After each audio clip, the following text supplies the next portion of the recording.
Good afternoon to everyone. I'll get started now. Sorry, I was a little bit late starting. My computer didn't seem to want to start up PowerPoint. So welcome to week 6 of Making Meaning. Seems like we just got started and we're already in week 6. I hope everyone's dealing okay with the lockdown situation. As you saw last week, we extended the original due date of assignment 1 to September 3rd.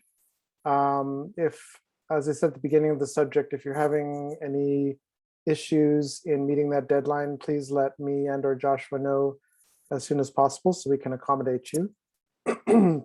As I've mentioned before, lockdown is tough for everyone, especially if you're under other circumstances where you don't have your own space.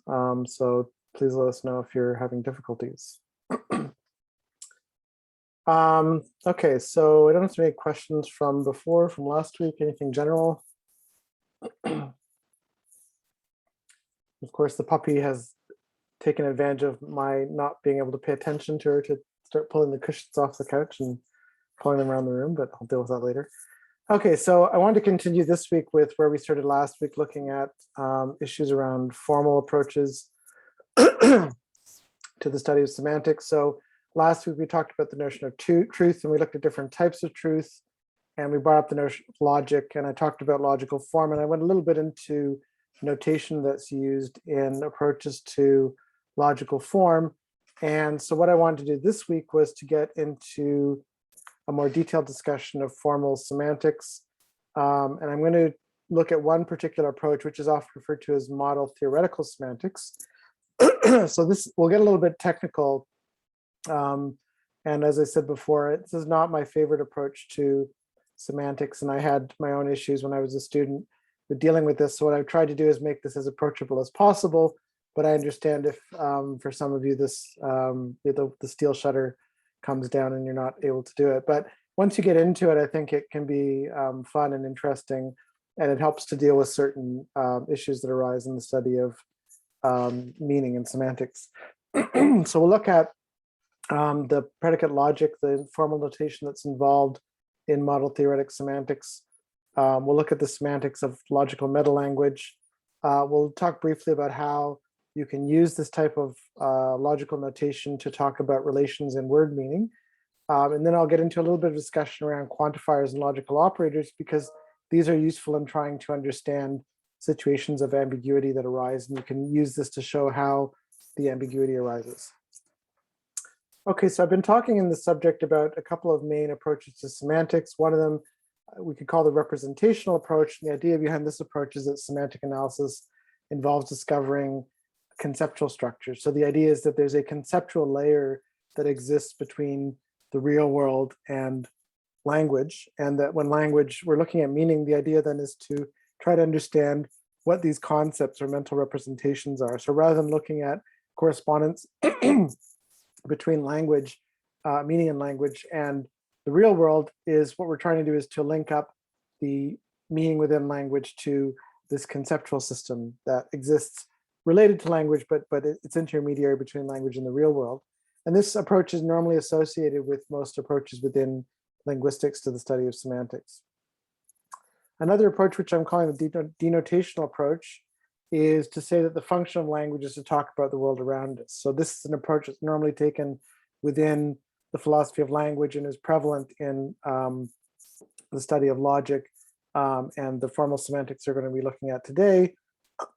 So the idea here is the study of meaning is basically looking at how symbols represent our reality. So we have a sense that there's a real world out there, and then what we're trying to do is link the meaning within language to the real world that exists outside of language. And this is often taken under what's called correspondence theory. So the idea is that if you're developing a theory of language or a system of meaning within language, the idea is that a particular utterance or proposition or statement will correspond to a particular situation in the real world. And so this sets up the truth conditions for that statement or that proposition. So the idea is that part of your task in developing a theory of meaning is to determine whether or not a statement or a proposition is true on the basis of the extent to which it corresponds with the situation in the real world. So if it does correspond, then you can say that this proposition, this statement is true. If it doesn't, then it's false. Okay, so within the denotational approach, as I said before, there are a couple of disadvantages to it. One big disadvantage, of course, is that the denotational approach deals almost entirely with statements of fact or propositions. And we know that language consists of more than just statements. So one problem that it has is try to account for how people use language for things like asking questions and for giving commands. And we'll deal with this later on in the subject when we look in more detail at pragmatics, about how pragmatics has tried to accommodate this disadvantage of the denotational approach to understand how people use language beyond simply making statements. And the other thing is that there are a lot of functions that natural language has that isn't simply denotational. So that is, we do a lot of things that are purely pragmatic or that purely have social meaning. And again, we'll talk about this later in the subject. And some of these considerations have to do with things like what the grammatical consideration of mood or modality. So that is, when we are saying things, we're not only conveying information about the state of the real world or the situation in the real world, we're also giving some evidence of our attitude towards that. Sorry, I'm going to take a cushion away from it. Also, when we're talking to people, we're not just conveying the referential meaning, we're also conveying social meaning, both social meaning about our own relationships, as we saw in terms of social deixis, so distance between us and the other people, the differences in terms of our social standing or our social characteristics, but also sometimes we use language to express the type of image we want to project of ourselves through the choices that we make in how we speak. So these are a couple of disadvantages of the denotational approach. They don't allow us easily to accommodate these different functions of language. But they have some clear advantages, and so that's why they're very popular in some areas of the study of semantics. One of them is that if you use a logical meta-language to talk about language, it gives you a certain amount of precision that doesn't exist in real language, because you can boil down a lot of the ambiguity in real language to precise meanings. It's also economical in the sense that you can reduce very complicated sentences to fairly simple formulas or fairly simple formal expressions of those sentences. A big advantage is that it escapes this problem of circularity that I've talked about several times in the subject, which is that if we want to talk about language, we have to use language to do that. So in essence, we're using the thing we're talking about to talk about it, and this creates problems. So if we're trying to use the language to explain itself, there's this issue about bootstrapping. Like, how do you develop something from itself? Some people have suggested that a denotational approach might help to connect human language to the communication systems from which language evolved. So if you've taken the Foundations of Language subject, you know, I talk about this for 1 week there, is this is a challenge for understanding how human language arose, because there's no clear connection between human language and animal systems of communication.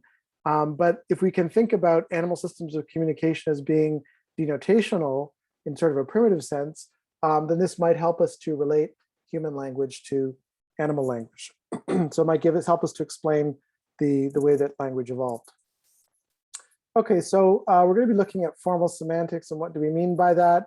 Basically, formal semantics is a large area which refers to a number of different theories, and normally the formal aspect of it refers to any kind of denotational theory of meaning that uses logic and truth. This goes back to work that was done in the late 19th century and early and middle 20th century by philosophers such as Gottlob Frege, who developed mathematical and philosophical approaches to the study of meaning, the philosopher Alfred Tarski, and I mentioned this guy, Richard Montague, who is considered to have been a person who brought the formal study of meaning from philosophy and mathematics into the study of linguistics. And as I mentioned, you know, trigger warning, I took a graduate seminar in semantics, which was entirely about Montague grammar, and I didn't have a good experience there. But as I said, I've recovered from this. But these are all different philosophers, mathematicians, linguists that have applied this to the study of meaning in language. I forgot to mention there's a linguist named Barbara Partee who last year or the year before did, as part of the seminar series that the Brazilian Linguistic Association has been putting on for a while online, and she has a video which I'll put a link to it in the LMS, where she talks about formal approaches to semantics. So, and I think it's a fairly accessible one. So if you're interested, I'll put a link to that where she talks about that, because she's now, Barbara Partee is like the formal semanticist nowadays. Okay, so I mentioned there are a number of theories. One of them is truth conditional semantics, which we talked about a little bit last week. So this is just the basic idea that you can make a proposition or a statement, you set up a set of truth conditions, and then you determine whether the proposition or statement is true on the basis of its correspondence with the real world set of affairs. Model theoretic semantics, which I'm going to be talking about in detail today. There is an approach called logical semantics, and then there's an approach called Montague grammar. And Montague grammar is even more, is the most abstract one I've seen, I think, because it reduces everything to basically two different types of category, and it tries to relate to syntactic structure. It's fairly advanced. So what I'm going to focus on today is model theoretic semantics. Okay, so the idea in model theoretic semantics is that you have to develop a model, and your model is basically a formal structure that represents all of the linguistically relevant aspects of a situation. So, I mean, this is kind of like what we do in our brains all the time.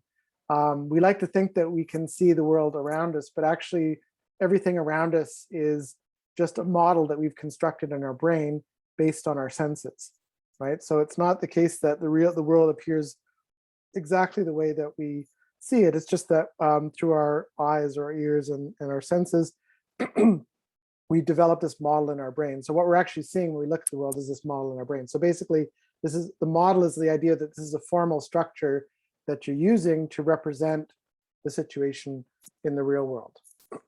So what you do then as part of this analysis is you translate a particular sentence or a proposition from a natural language, and I'm going to use English, but you could do this with any natural language. You could do this with Chinese, Spanish, Japanese, and so on and so forth, into a logical meta-language. So the logical meta-language is what we started doing last week, where rather than expressing sentences in English, we were translating them into our meta-language. What you want to do then is to establish a model of the situation that's described by the sentence. So a sentence or a proposition will take the model of the universe that you've described already, and will make some statement about elements of that situation. So what you want to do is take the statement that's in English and try to relate it to the model that you've developed. Then you want to look at the mapping between the expressions in your logical meta-language and your modeled situation. So this is where you want to decide, is this true or is this false? So this is kind of the abstract, the steps that you're taking, but I'll go through it step by step to show you how this is done. Okay, so we want to first develop a predicate logic, which we kind of did last week. So remember I said that there were, within language, there are referents and then there are predicators. And normally in English, predicators are verbs. And if you have something other than a verb that's used as a predicator in English, you have to insert the verb be, right? So we have predicators like sunbathes, so like this picture. We have a predicate like happy, right? In English, though, you can't use the adjective happy as a predicate. So what you have to do is stick in the verb be. But in another language like Chinese, for example, happy can be a predicate. So in that case, you don't need to stick in the verb be in this situation. So last week, what we did was we said, okay, so we're going to say there's a predicate sunbathe, which is all in capitals, or a predicate happy, which is all in capitals.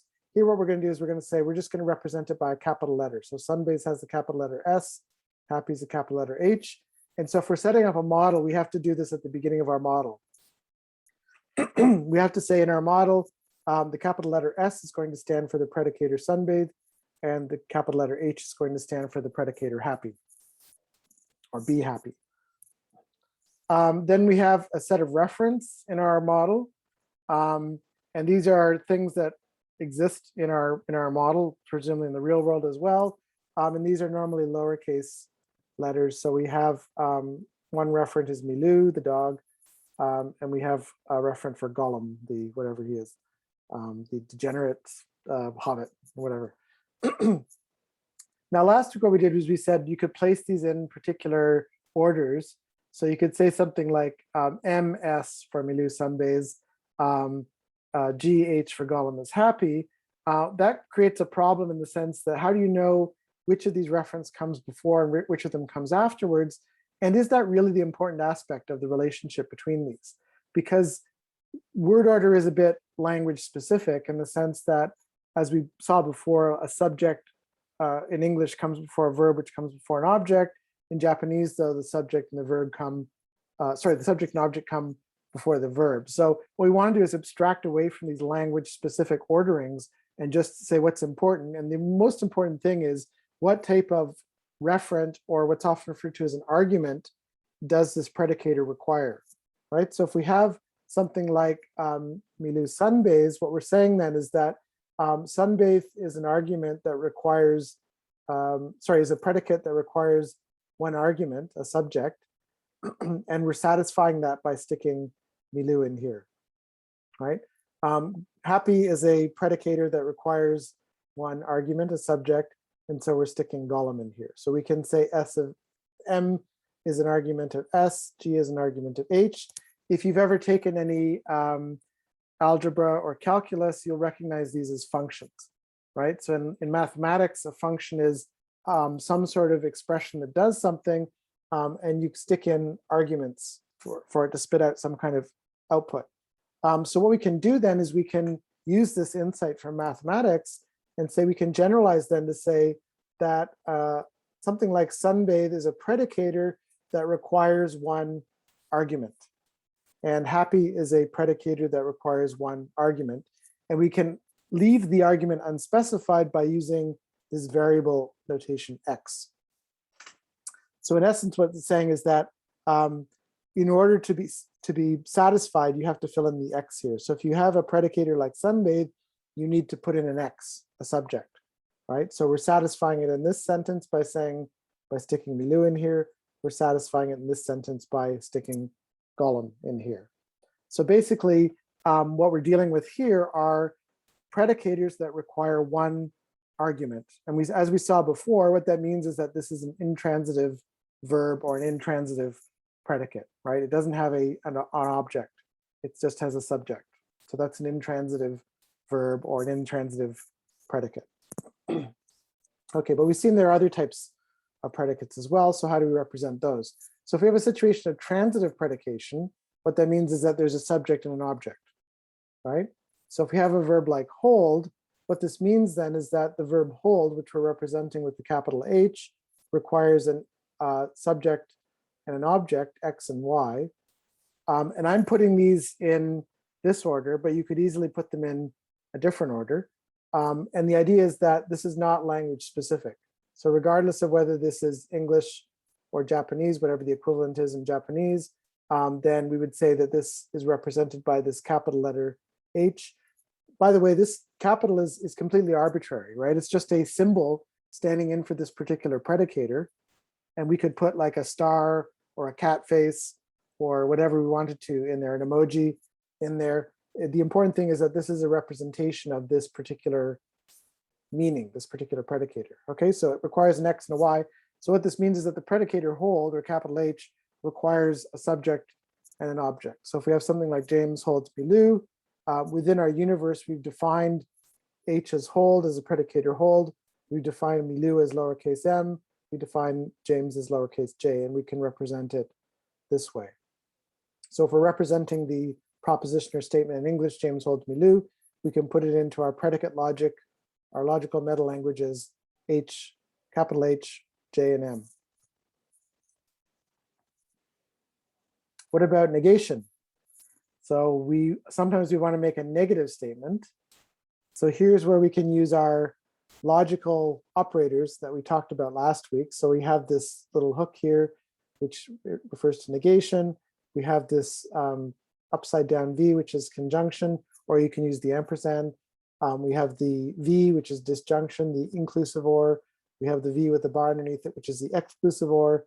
And then we have this arrow, which is the material implication, the entailment, right? So if we want to make a negative statement, so we say Gollum isn't happy, we know that we have, I probably should have used different predicators here because they both have capital H, so it gets a bit confusing.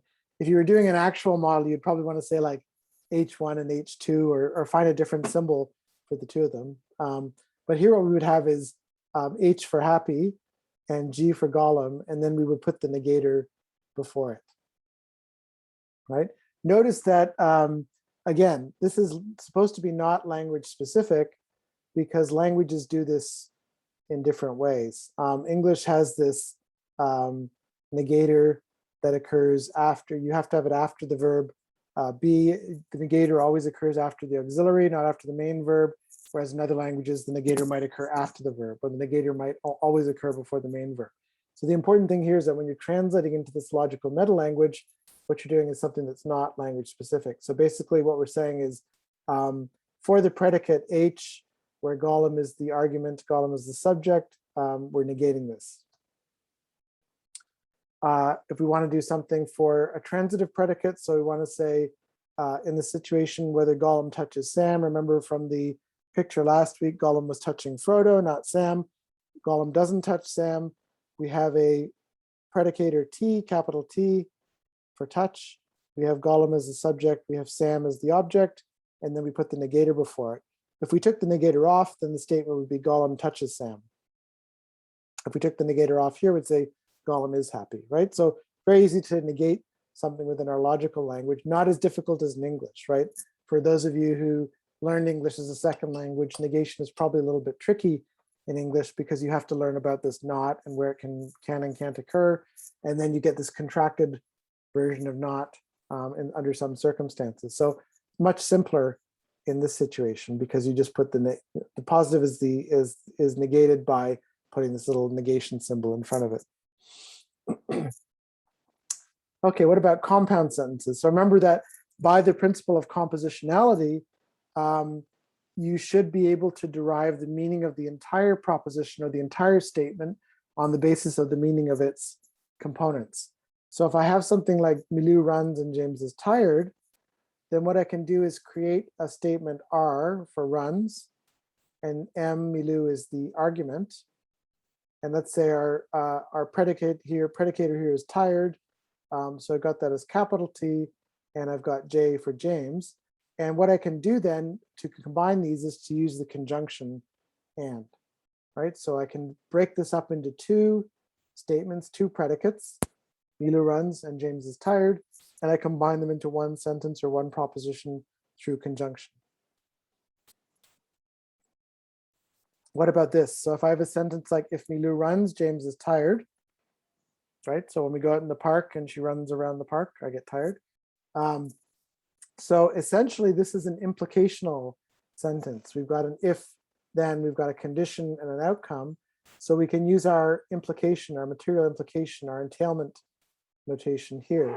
So we can break this down again into two predicates. We can say Milou runs, where R is the predicator for run, T is the predicator for tired, Milou is the argument for runs, James is the argument for tired, and they have an entailment relationship. So if it happens that Milou is running, Milou runs, then this predicate happens, James is tired. Okay, so we've combined two predicates or two propositions into one proposition, one statement. We can do this for relative clauses, right? So a relative clause is a situation where you have a clause that modifies some element of another clause. So if we have a sentence like Milou is a dog who doesn't run, which I can tell you right away is false because she does. This is a bit complicated because what we've got is a clause here that's modifying dog, right? So Milou is a dog who doesn't run. But the who is really referring back to Milou here. So what we can do then is say the who is standing in for something here, but we can replace that by what it's actually standing in for. So we can say what we really have here is two predicates, right?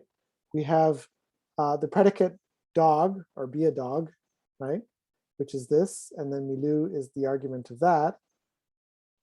And then we have another predicate, which is basically saying there's a predicator run, and Milou is the argument, and we're negating it.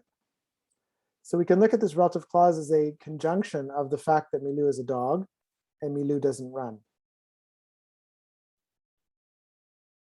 We could say Milou loves James who drinks tea.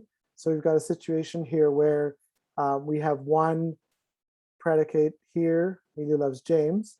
We've got another predicate here, the who is replacing James. So we're saying Milou loves James drinks tea. If you think about what pronouns do, remember I said before, pronouns are a case of anaphora, I can't remember if I used that term before, where you're referring back to something that's already been established. That's essentially what these relative pronouns are doing, right? Because it's kind of repetitive. You say Milou loves James drinks tea. It allows you to link these two together by using this pronoun that refers back to it. But what we can do in our logical meta language is to unlink them and make it more explicit what we're talking about, and say something like, so we have a transitive predicate here, love, where Milou is the subject and James is the object. We've got another predicate here, drink, where James is the subject and tea is the object. But the fact that we're using the same identifier links James across these two propositions or these two clauses, right? And if we use the conjunction, what we're saying is there is a situation such that both these conditions are true. So this is, or what we're stating is that this is true. We have to test whether it's true or not. We're saying there's a situation of Milou loving James, there's a situation of James drinking tea, and these go together. So that's essentially what our statement is saying. So what you can do then is you can look at sentences like this and try to break the sentences down from their expression in English to their logical form, right? Using these types of formulas. Okay, if everyone's following me so long, now it gets a little bit more complicated. So we've been using these arguments as reference in the sense that they refer to individual things, right? So I can point to Milou, I can point to James, I can point to tea, the tea, whatever. But we want in languages to talk not just about individual things, but also about classes of things, right? So this brings up the notion of quantification. So often in language, we make quantitative statements about things. We say that one person is here, some people are here, a few people are here, many people are here, a lot of people are here, most of the people are here, all of the people are here. So one question is how can we refer to it using this type of logical notation? So I'm going to set up, before we start these situation where we have a bunch of predicators. So we have student, which is a noun. So if we use this as a predicator in English, we know that we have to have the verb be in there, right? So we could actually call this predicator be a student as opposed to student. We have another predicator read, which is a verb. We have a predicator know, which is a verb. And then we have these reference like book and professor, right? And these can be individual things, right? Like a book that's here or the books in general, or an individual professor or a bunch of professors, right? So I'm going to introduce this logical notation, which is called the universal quantifier, which means all. So it's an upside down A. Think of it as all, for all of these things. So what this allows us to do is to make statements like this. This looks a little bit complicated, but if we go inside the parentheses here, what we're saying is that X is some variable quantity, right? And what we're saying here is there's an implicational relationship. So X is a student, therefore this is true. This means that reads X a book. So X reads a book. So if X is a student, X reads a book. And the universal quantifier here says that over the entire class of things that are X, anything that satisfies this condition then meets this condition, right? So we can translate this notation into ordinary or into a more English type of statement. It says, for every X, if X is a student, then X reads a book. And what this corresponds to in ordinary English is every student reads a book, right? So we're making a statement here that there's some class of beings called student. Everyone who's in that class is a student, and everyone who's in that class reads a book. So if Georgia is a student, Georgia reads a book. If Danielle is a student, Danielle reads a book, right? So this allows us, the universal quantifier allows us to make statements about every or all, right? We can make a statement, a transitive statement like every student knows the professor, right? So for all X, for every X, if X is a student, then X knows P, student knows the professor knows every student. For all X, if X is a student, then the professor knows the student, right? So the generalization here is about the subject of this proposition, and the generalizer here is over the object of this proposition, right? So it allows you to see the difference between how the quantification is taking place. Here, the quantification is taking place over the subject of this expression. Here, the quantification is taking place over the object of this expression. And what this means then in the terminology is that the quantifying expression, upside down A, binds the variable X in the predicate expression. So if you think about this in terms of a kind of a dominance relationship, right? The idea is, what is the type of relationship that holds between the quantifying expression and the variable? This is a binding relationship. So the quantifying expression is essentially tying the variable to a particular role in this predicate expression. And conversely, what this means is that the predicate expression is within the scope of the quantifier. So the quantifier has a particular scope, and some quantifiers have different levels of scope, as we'll see in a moment. Okay, I'm not sure if everyone's quiet because you're getting this or you're completely lost. I haven't got the chat on. I don't know if anyone raised any questions in the chat. No, everyone's quiet. Okay. Another quantifier which I like, because as I said before, I've looked at issues around existentials, is the existential quantifier, which is the backwards E. Right, and so what the existential quantifier does, it essentially asserts existence. Right, so as I said, when you're speaking to other people, one of the things that you want to do is to introduce the existence of something or someone into the conversation. So the existential quantifier essentially allows you to assert the existence of something. So if I have a statement like this, you should be able to figure out what these two things mean inside the parentheses right now. So remember, S means is a student. So X is a student, and R means reads, and X is a variable, and B is a book. So X reads a book, right? So the union of these two sets is X is a student and X reads a book. So what this essentially means is there exists some X such that X is a student and X reads a book. If we have a statement like a student kisses Pat, right? We can say there exists a student. There exists an X such that X is a student and X kisses Pat. If we want to say Pat kisses a student, we can use the same existential quantifier.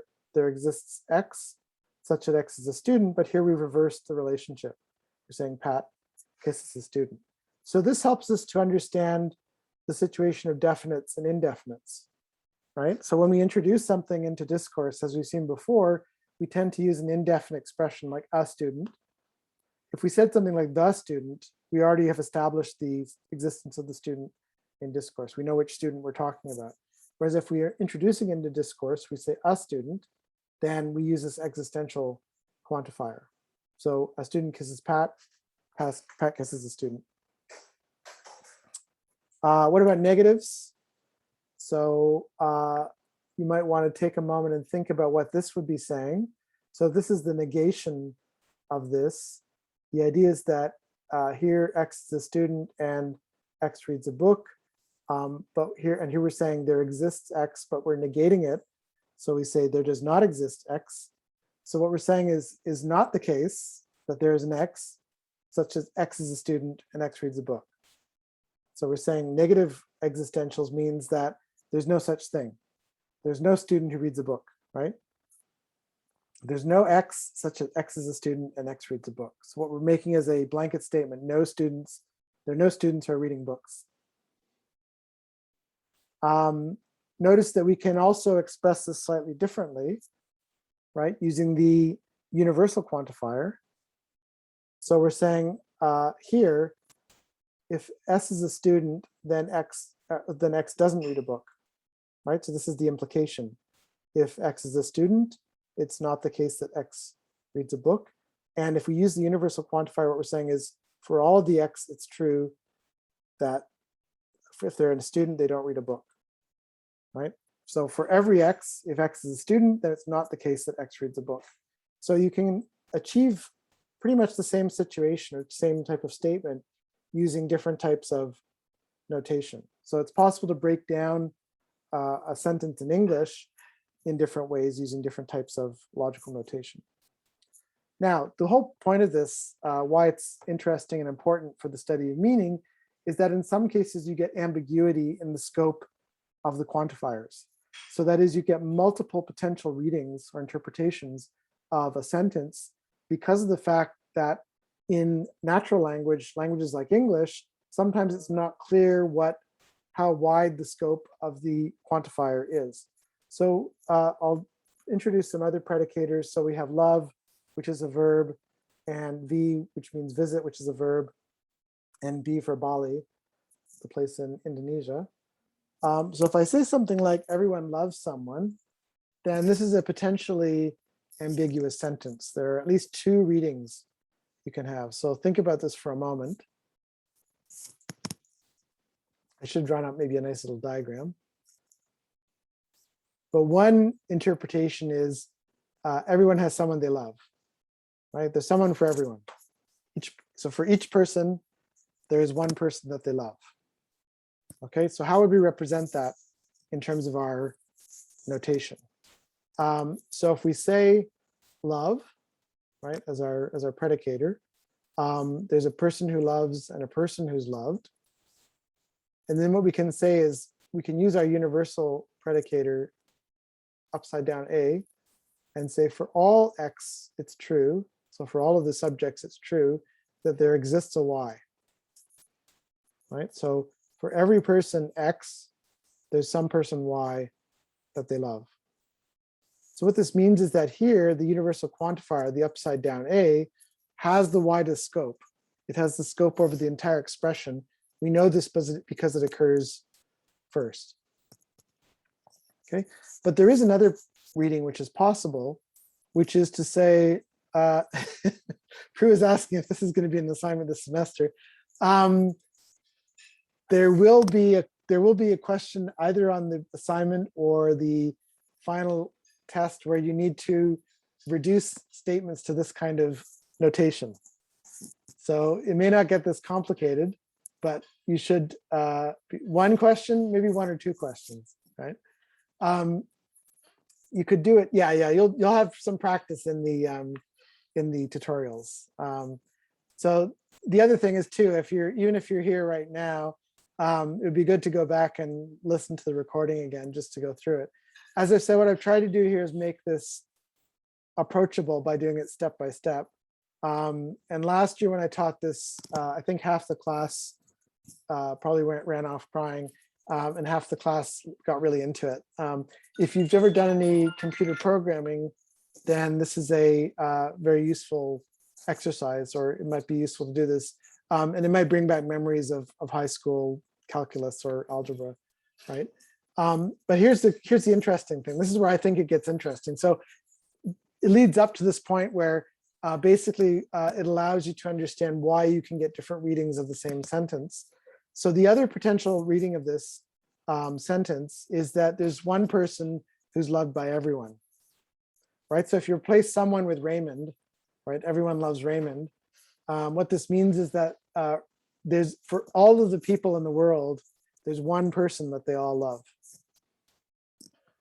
right? So this is a slightly different reading. So if I say everyone loves someone, you might interpret it in two different ways. One of them, which I think is the more normal interpretation, is to say that for every person, there's someone that they love, right? In which case we can reduce it to this type of notation. But the other possibility is there's one person who's loved by everyone. So how would we do that? Well, the internal predicate is the same. We're saying someone loves someone, right? There's an X and a Y with someone loving someone.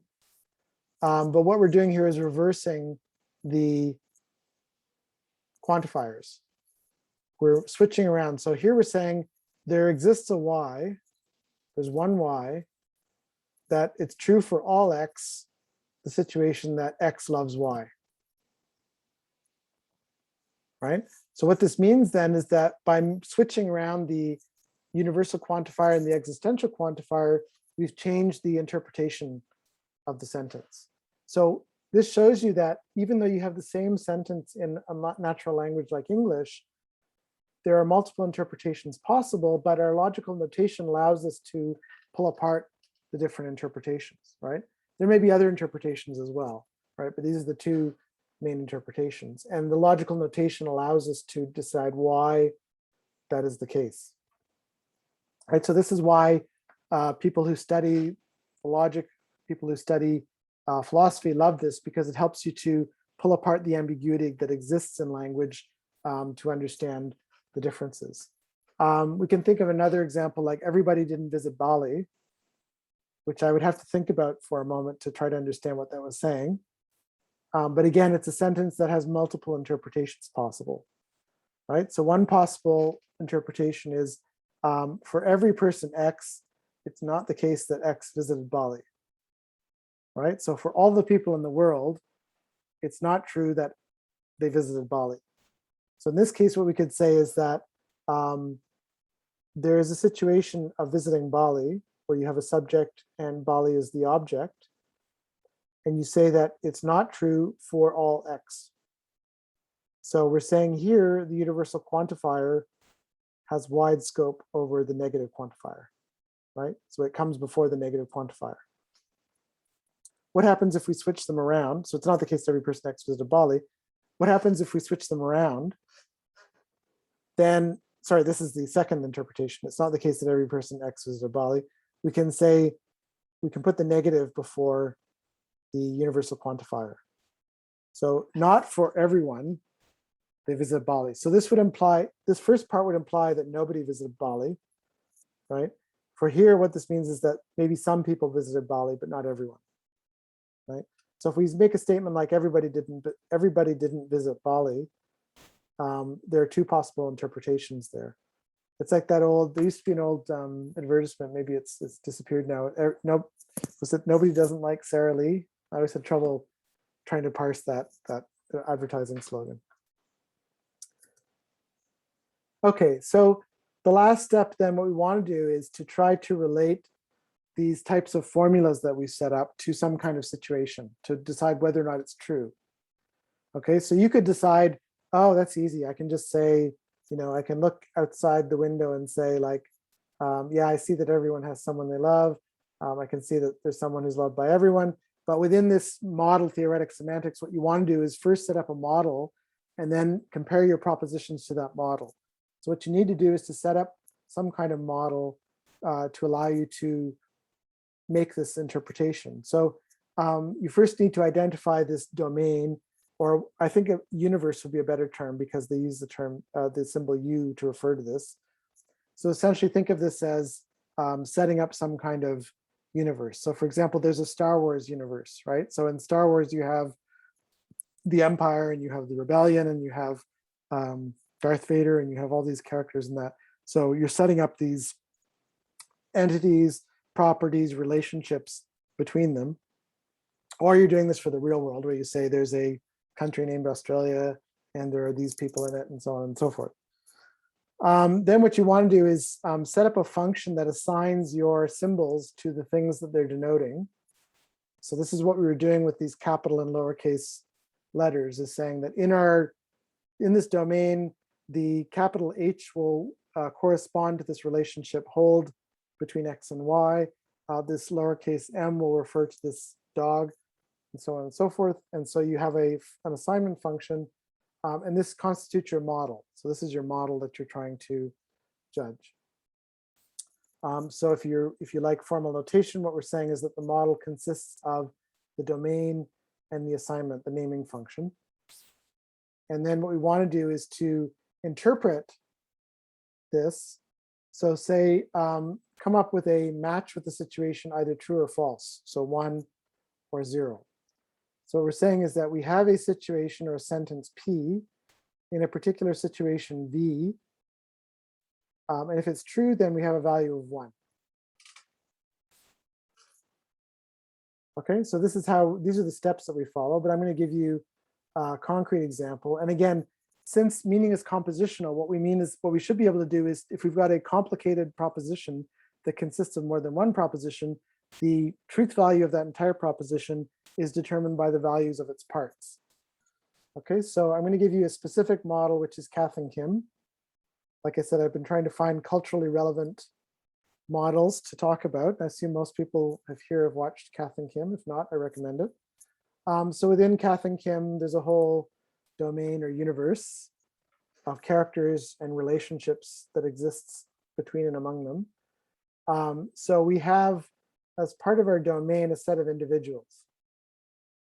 So we have Kath, we have Kim, we have Kel, we have Brett, and we have Sharon.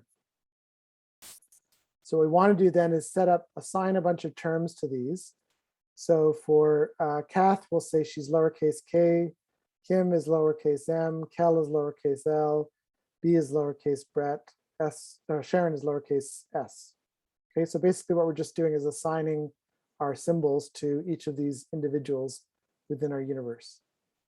So from now on, we can use these lowercase letters to refer to the characters. Now we can say assign different types of relationships or different types of predicates. So we can say the function W is a woman, right? And what we're going to say is that within this universe, Kath and Kim and Sharon are women. In this universe, M, capital M means is a man, and we're going to assign Kel and Brett to this. S is smokes, Kath smokes. Capital N is plays netball. This is Sharon. F is criticizes. So this is Kath and Kim are these pairs. So what we're saying is within this universe, it's characteristic of Kath to criticize Kim and Kim to criticize Brett. Capital I for idolizes, and within this universe, it's characteristic of Sharon to idolize Kim, Kel to idolize Kath, and Kath to idolize Kel. All right, so now we've got a model set up, with our universe, which consists, our domain, which consists of these characters, and we've assigned these constants to them, right? So we've set up our reference and we've set up our predicators. So what we can now do then is look at propositions and decide whether or not they're true. So if I have a sentence like this, you look at it and you go, what the hell does this mean? Okay, so what this is saying is essentially, this refers to this model M1, right? If we have to go back, I should probably have printed out, or put aside this cheat sheet that we're using here. This predicator W is a woman. And this thing here, S, refers to Sharon. Okay, so we have a sentence like this. We need to evaluate the truth value. So what we can say is that this is true. So what that means is that this is 1, if and only if, under these conditions, in this universe with Sharon, there is also this universe of being a woman, right? So the sentence Sharon is a woman is true if and only if the extension of Sharon is part of the set defined by is a woman in this model. and this is true. We can go back and check this, right? We can say, okay, so Sharon falls into this class of things that's a woman. Therefore, this statement is true.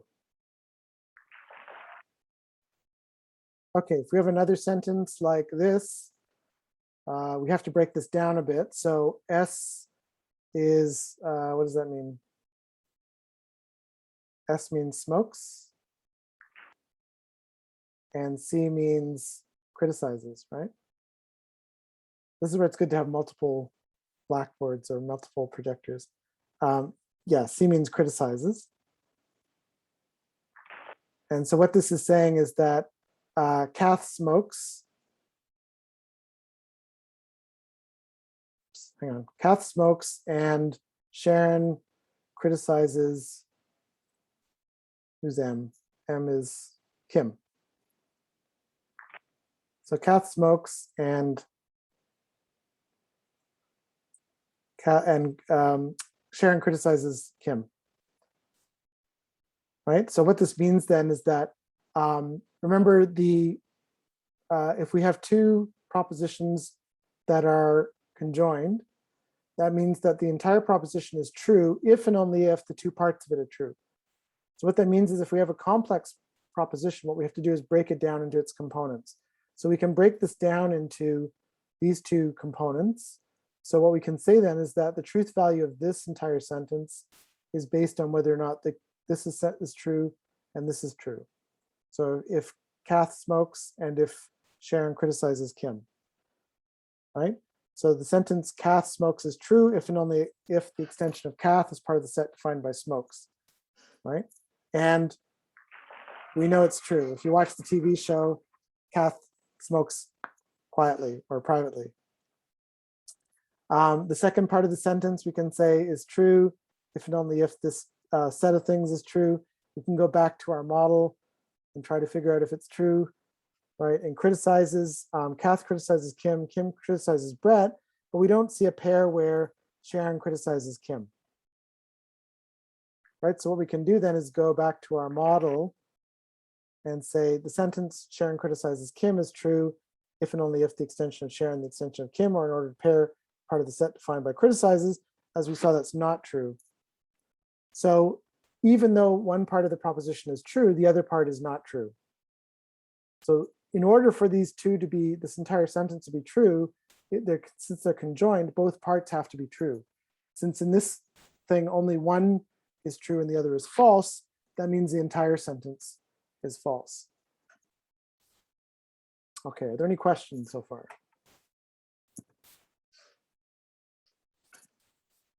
This is often how I feel at this point in the game. But a lot of it is just sort of, it's kind of mechanical. And I think the people that enjoyed it, the students that enjoyed it in the class last year were tending to come from computer science, because this is part of the thing you have to do if you're looking at issues like translation or programming, is you have to think about how to translate what we're saying in English into its basic components to get away from the language specific aspect of it and translate it into another system of notation that allows us to understand it. Yeah, Joshua says, any questions, any regrets? This is, I should say, this week is sort of the height of formality in terms of the formalisms that we're using, right? So this is as formal as it will get. But I think it's important to go through this just because this is part of the study of language. And then if you go on and do any courses in logic or the study of philosophy of language, this is the kind of thing that they get their rocks off on, right? So there is I think there's a third year logic subject offered in philosophy that I was talking to the subject coordinator of a few months ago, and he was really delighted that we talk about this in this subject, because he said if you want to take his subject, that really prepares you for that, because they do a lot of this stuff in much more detail than we're doing here. Okay, so I think this is a good point to take a 10-minute break. So it's just coming up on 2. So let's say we'll take a 10-minute break, come back at 10 past, and I will pause the recording. Okay, welcome back, everyone. Hope you had a chance to breathe, walk around outside, clear your mind. Okay, so I mean, as I said, it can be a bit challenging, especially if you're not a mathy person. But I think, like I said, some of the advantage of this logical notation is that it helps you to understand, break down the meaning of particular sentences. And as I said, it's helpful with ambiguity. And it's also helpful in other ways. So you can formalize relationships between different words and sentences. So what we can do is, we talked in previous weeks about the fact that there are meaning relations that exist between particular sentences, but also between particular words. And this allows us to formalize the type of relationships that exist. So remember, we talked about this notion of hyponymy. So the idea is that you have taxonomic relationships between things. So you have animals and mammals and dogs and cats, and then within dogs, you have type of dogs. What this means is that you can have a predicator like dog and a predicator like animal. And what we can say is, in the hyponymic relationship, there's an implication here, an entailment. So that if we say the word dog, that entails that we're talking about an animal. So this relationship, that for all of the x's where x is a dog, x is also an animal. So essentially what we're saying is, something is dog, then it's also an animal. Whereas the reverse is not necessarily true, right? Something that's an animal isn't necessarily a dog, but certainly, so it's a one-way entailment relationship. So that would be a way of characterizing this relationship of hyponymy. We can look at these binary antonyms. So there are some pairs of words that are completely incompatible with each other, whose meaning is completely incompatible with each other. So you're dead or alive, either you're dead or you're alive. So what we can say then is that for all of the x is dead, that implies that x is not alive, right? And vice versa. We have converse relationships. So parents and children have a mutual converse relationship with each other. So we can say, if you've got a relationship between two things, x and y, for all of those, the parent is x of y and the child is y of x, right? The parent is x of y and the child is x, is not x, sorry, parent is x and y, then the child cannot be x and y. So you can't have a situation where the child is also the child of the parent. Sorry, yeah, I can't even think about how you would say this, right? The child, so there's a parent and there's a child, and there's a mutual relationship between them such that you can't say that, you can't change it around. You can't make one the child of the other. And then if we have a situation like synonymy, we could say that for all x where x is a couch, x is a sofa.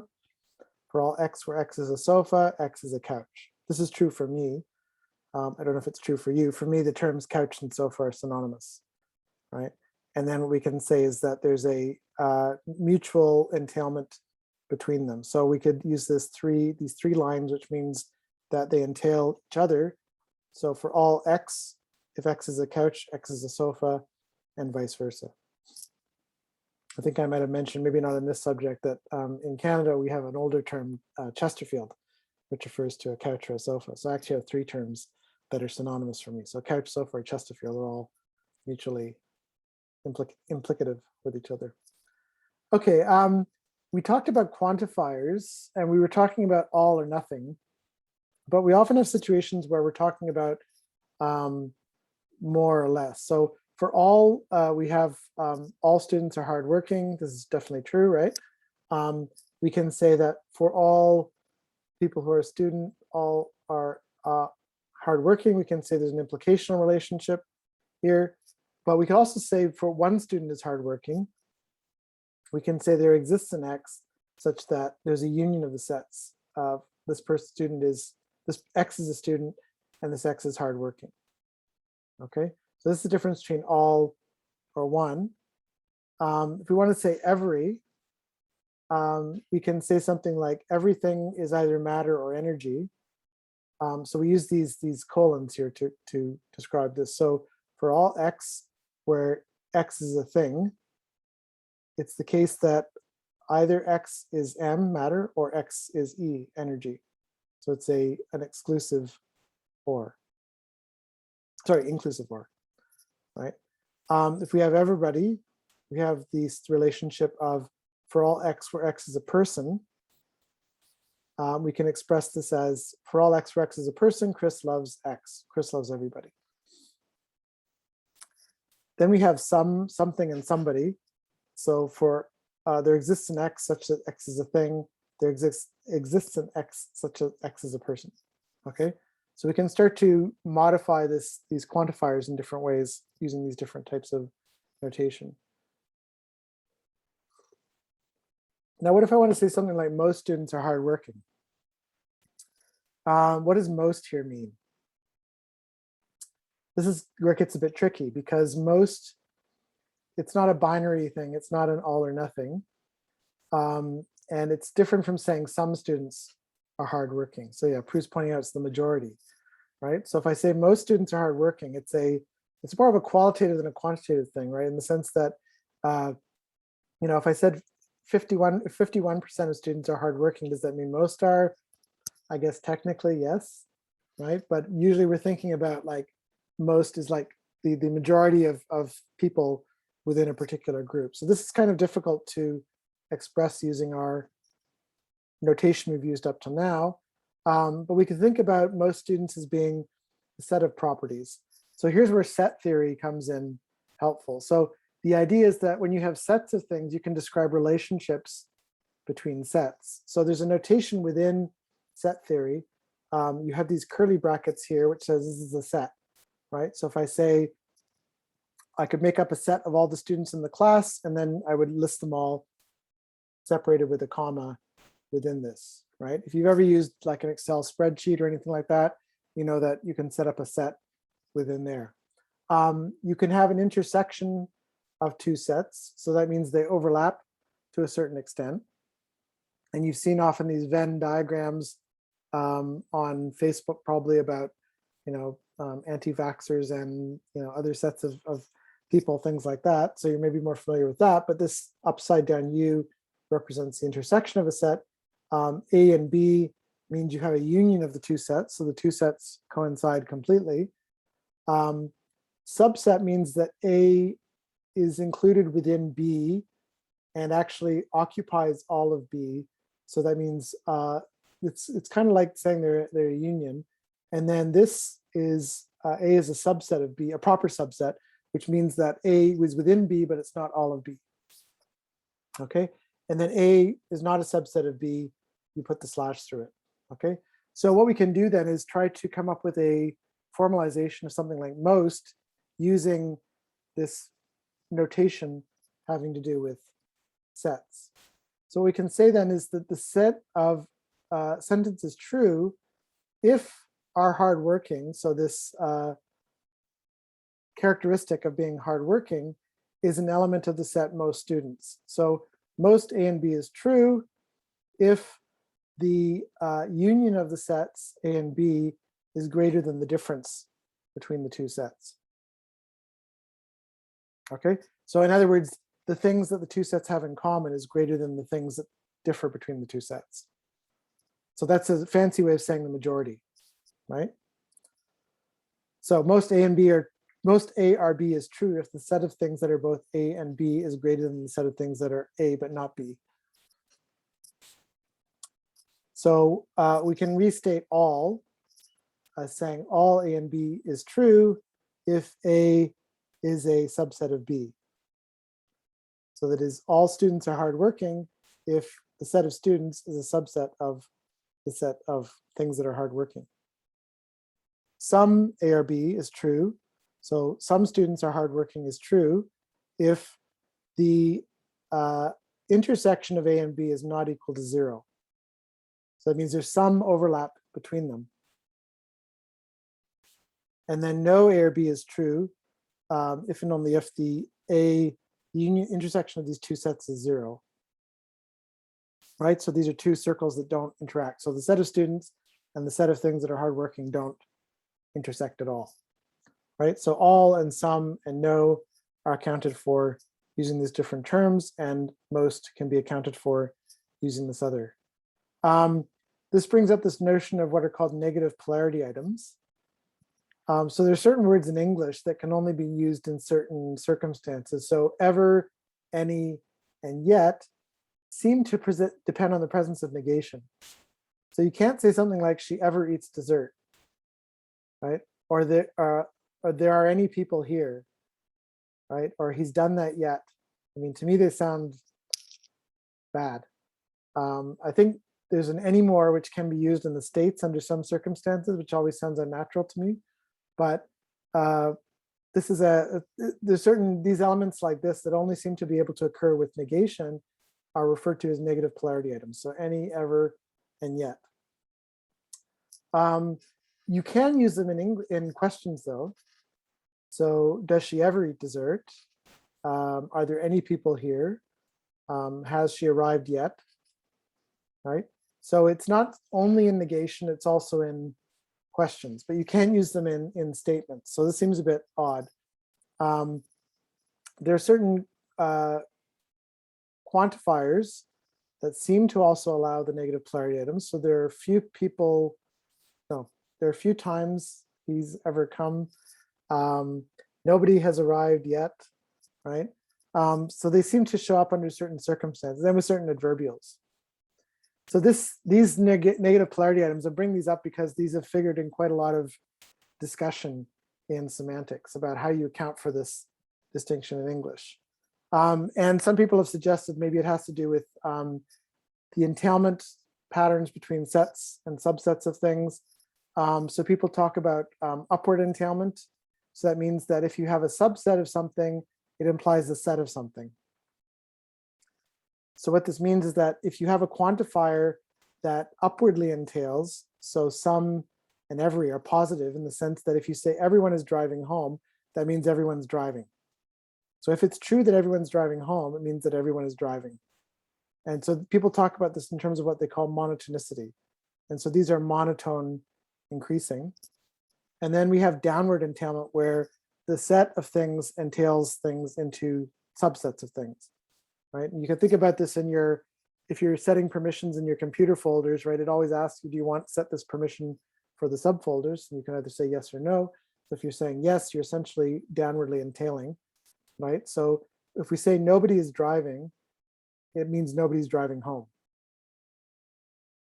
Okay, so this set of things about people driving is bigger than the set of people driving home. So if we say nobody is driving, then it implies nobody is driving home.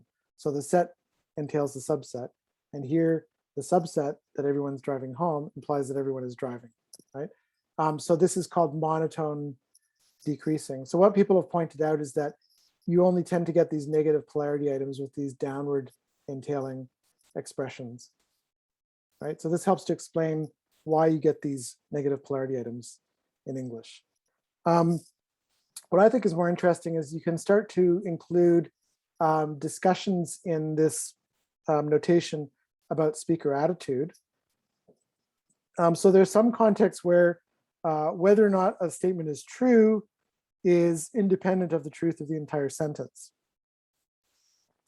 So if I say something like Chris believes that Melbourne is in Victoria, what that means is that the truth of whether or not Melbourne is in Victoria is independent of whether or not Chris believes it, right? So Chris believes that Melbourne's in Victoria. That is true. The fact that Melbourne is in Victoria is either true or not true, regardless of whether or not Chris believes it. But there are certain statements where it depends on the speaker's statement about how much they view this as a fact or a possibility. And this is often referred to as what's called epistemic modality. Epistemology has to do with how we know things, right? So if you've ever studied like philosophy of science, they talk about the epistemology of science. How do we know, how does science know that certain things are true? So epistemic modality has to do with expressions of whether we think things are true, how true we think things are. There's another type of modality, which is to express necessity or obligation. So have to, need to, must, right? These are all expressions. So if I say something like, Chris must be, Chris must be in Victoria, or Chris must go to Victoria, or it has to be that Chris goes to Victoria, then that's expressing something about my view, not simply about the truth of the subordinate clause. So people have suggested there's a scale of epistemic modality in the positive and negative direction, right? So at the one hand, you have absolute certainty, and at the other end, you have absolutely not certainty. So if there's a particular proposition, you can say, the most assertive you can be is, I know that P is true, right? Or at the other end, you can say, I absolutely know, it's absolutely certain that this is not true. So I could say, I know absolutely that gravity works, right? The other end, I could say, it is absolutely certain that unicorns do not exist, something like that, right? But there are also degrees of epistemic modality within this. So you could say, I'm absolutely certain, I'm almost certain, I believe, I'm pretty certain, I think, probable, perhaps, possible, suppose it's possible, it's not impossible, not necessarily impossible, unlikely. So the question here is, how do we represent this in our logical notation, right? All we've been able to say is whether or not something is true. We can't say anything about the degree to which people believe things, or to the degree of certainty with which people make certain assertions. So people have talked about using possible worlds interpretations. So you have facts versus possibilities. So facts are the situation as it is. Possibilities are situations as it might be, right? So we think about this, the fact that there are, within our universe, there are possible worlds, there are actual and possible worlds. And so one way we can do this is by coming up with these operators. So the normal convention that's used is to use a box for necessity. So it's necessary that P, or it's necessary that phi, means that it's true in all possible worlds. So in all the possible things that you envisage, this is necessary, this has to happen, right? Whereas this diamond here means it's possible that P, means that it's true in some worlds, but you could also see other worlds where it's not true, okay? If we try to apply this to tense as well, it gets even more interesting. And this is helpful for us because if you look back at all of these examples I've been giving you, go back to the earlier part of the lecture.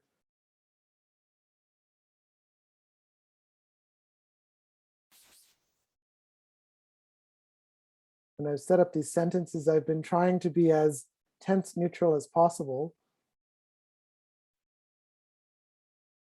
If we go back to the beginning to, like, James holds Milou, Gollum isn't happy. In English, we would probably say something like James is holding Milou, as opposed to James holds Milou. Part of the reason for that is I want to get around the fact that in English, we have to indicate, to some extent, elements of the time. So we have to make reference to tense. And we also have to make reference to the question of whether the activity we're referring to is ongoing or completed, which is usually referred to by the term aspect. And I'll talk after the break in more detail about how languages incorporate tense and aspect into their systems. But we can look now at how one way of trying to represent this in our logical notation. So we can start to incorporate not just the content, but also something about the nature of the situation, whether it occurred in the past, whether it's in the present, whether it's in the future, and whether it's ongoing or completed. So one way to think of it is if we have these operators, so we have a past operator, a present operator, and a future operator, and we say we have a flow of time. So as time goes on, we accumulate numbers. We start with 1, presumably at the Big Bang, and then we start incrementally up to now, the n, right? N is at some point the nth degree of time, right? So if we set the time of now at I3, what that means is that the past statement about the past is 1 is true if the statement is true at the time, this time in, where in occurred before now, right? Which kind of makes sense. So if this is true, if I'm making the statement that it occurred in the past, it's true if it occurred before now, for the time of speaking. And then for the future, you could say if it occurs after the time of now, and present if, so here it would be in greater than I3, present would be in equals I3.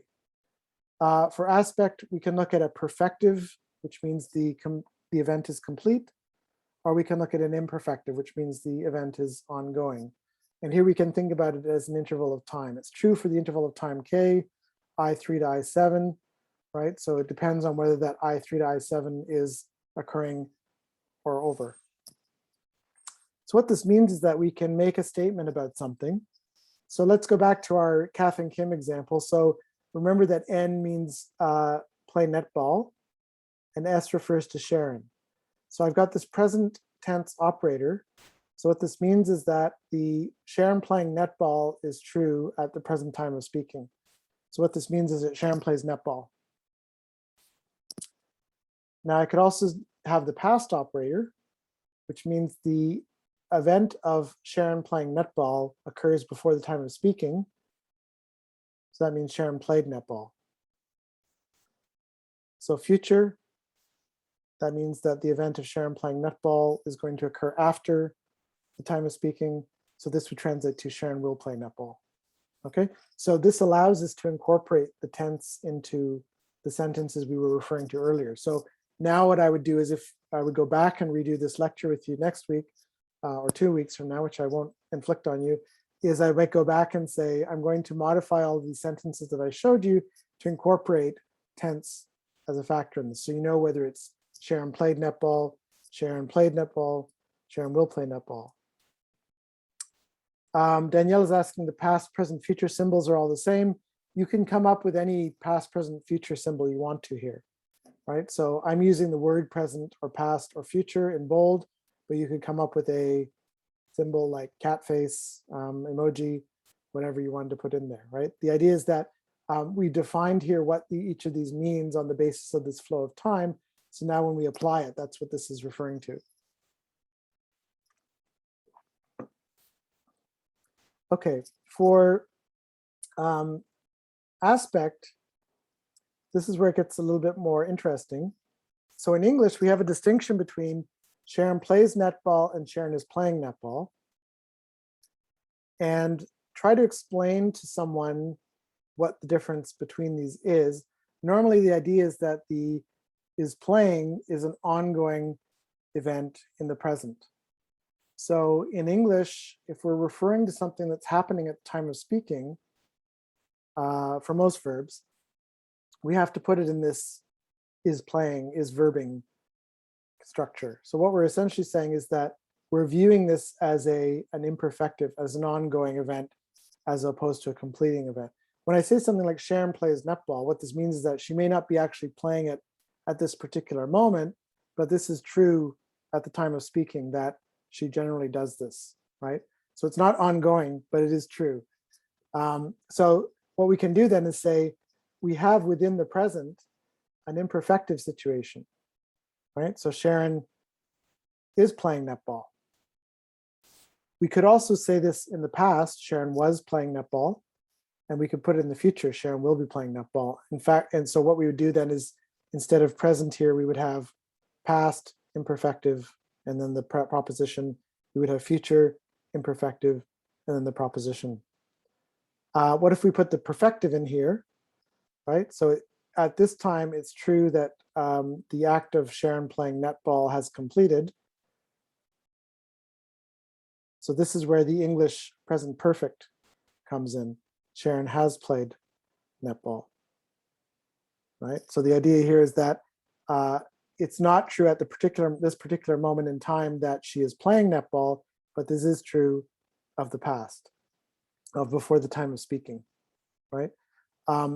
It's a little complicated to try to figure out what the difference is between Sharon played netball and Sharon has played netball, right? And people have talked about this in terms of the fact that the present perfect seems to display some kind of relevance to present time, right? So you're using has played as opposed to played because it's somewhat relevant to right now, but the event itself has took place in the past and is over, right?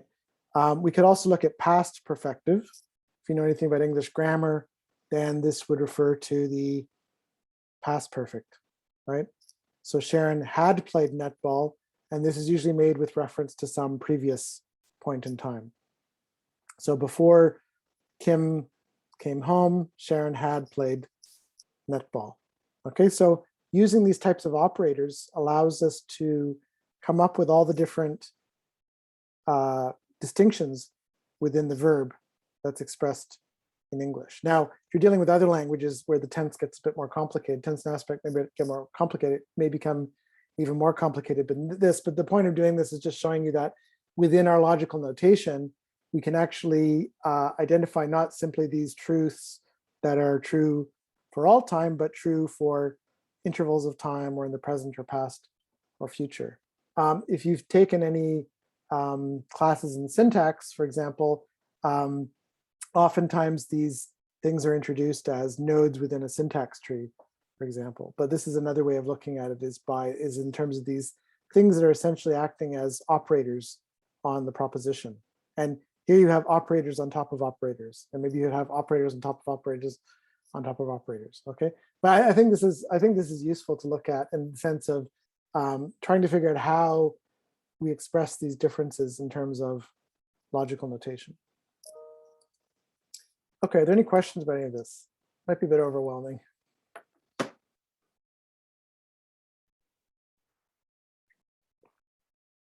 Like I said, the main point of this is to show you that there are ways that you can formally express these differences in meaning. And most of the stuff, especially in the current textbook that we're using, goes into the simple stuff in terms of relationships between reference and predicators. But I wanted to show you that you can take it a little bit further. And this is important because it helps you to resolve situations of ambiguity. And it also helps you, I think, to understand if you're translating from one language to another, you can reduce the elements within each of the languages, and you might be able to find a common logical form between the two languages, even though they differ in terms of their sentence structure. And I will upload an exercise for you to do in the tutorial next week when you'll be talking about this. And you'll have time to go through some practice exercises in doing this in the tutorial next week before this type of question shows up in the assignment and or in the final take-home exam. Yeah, so as Prue and Danielle are saying, it's something that I think it takes a little bit of digesting before you get into the habit of understanding. And as I said, this is an approach I've never been particularly fond of, just because of the fact that the more abstract it gets, the less I follow it, or the less interested in it I become. But it can be useful, and I've seen some quite elegant analyses that people have done of different languages using this type of notation. And it is an important component in terms of the study of semantics. But as I said in the chat during the break question period, this is probably as technical as we'll get in this subject. So if you can survive through this week, then you should be able to make it through the rest of the subject. Yeah, TK is saying requires abundant digestion. Like I said, even if you're here right now, it might pay to go back and listen to the lecture.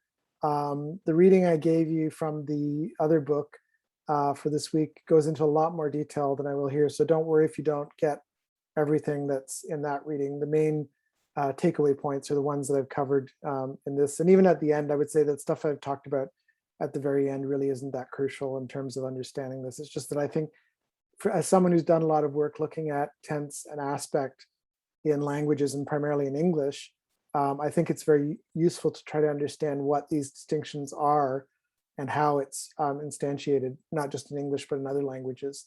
And as I said, in a few weeks, we'll talk about it in a less technical way than we have today, but we'll talk about the different ways that languages express these types of tense and aspect distinctions.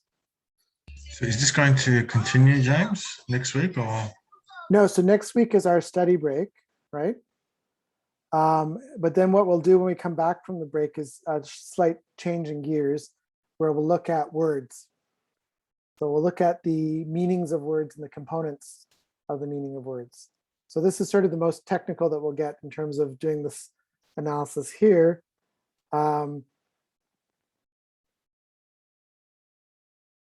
Yeah, so I got a question from Ruby in the chat that maybe I could address in the online discussion? Because I think other people might have the same question. So Ruby, if you're okay with that, I'll ask the question on the LMS discussion, because I think it's something that would be interesting to other students. So it's a question about the assignment.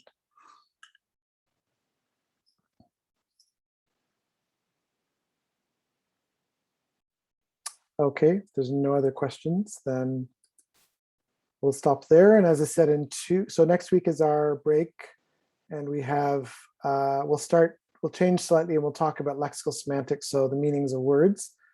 And so I hope that everyone does actually take a break next week from studying. I'm hoping we will be, knock on wood, out of lockdown by September 2nd, but I'm not betting any money on that. We seem to be doing better than New South Wales is. At least the numbers seem to be going down a bit.